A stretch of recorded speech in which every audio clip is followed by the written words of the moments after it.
En el ple municipal del mes d'octubre, la regidoria d'Hisenda va ser la gran protagonista, ja que es van aprovar els pressupostos municipals per al 2017 i les modificacions de les ordenances fiscals. El regidor d'Hisenda, Alejandro Costa, va explicar que la modificació de les ordenances es duia a terme bàsicament per tal d'adaptar-les a la normativa. El govern municipal i el PSC van votar-les a favor, Crida Premià de Dalt va votar en contra, mentre que el Partit Popular es va abstenir. El pressupost municipal va ser el tema principal d'aquest ple.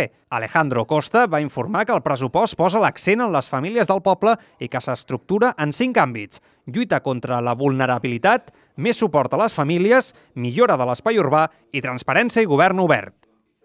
El pressupost és de 10,99 milions d'euros. El regidor va explicar que de cada 100 euros, 62 es destinen a serveis a les famílies, 18 a l'espai públic, 13 a la gestió administrativa i 7 euros a gestió financera, dels quals 3 són per bancs i 4 per a gestió tributària.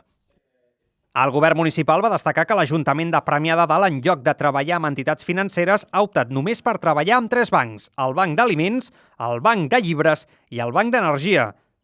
Finalment, l'alcalde Josep Triador va incidir en que a Premià de Dalt som uns privilegiats perquè cada any millorem els serveis sense augmentar els impostos. El pressupost municipal per l'exercici 2017 va ser aprovat per una àmplia majoria del ple, concretament 13 vots a favor, Convergència, Esquerra Republicana i el Partit Socialista, i 4 en contra, Crida Premià de Dalt i el Partit Popular.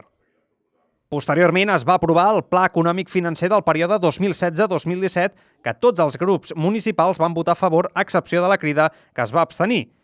En l'apartat de mocions, el grup socialista en va presentar una per donar suport a l'acord de pau a la República de Colòmbia, una moció votada favorablement per tot el ple, a excepció del Partit Popular, que va votar en contra. El Partit Popular va presentar la moció relativa a la supressió del sector de trànsit de Mataró-Maresme, una moció que va prosperar per vots a favor dels populars i socialistes, ja que la resta es va abstenir.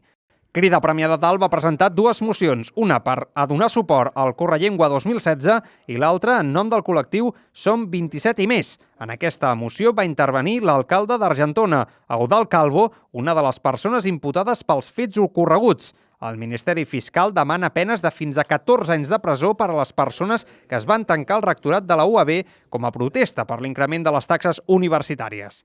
Les 2 mocions de la Crida van ser aprovades amb els vots a favor de tot el plenari, a excepció del Partit Popular, que la de la Correllengua la va votar en contra, mentre que la segona va optar per l'abstenció.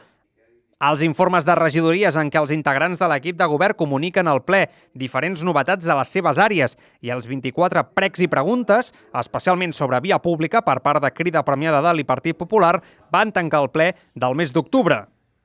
Posteriorment, 3 persones del públic assistent van intervenir per donar la seva opinió sobre assumptes diversos.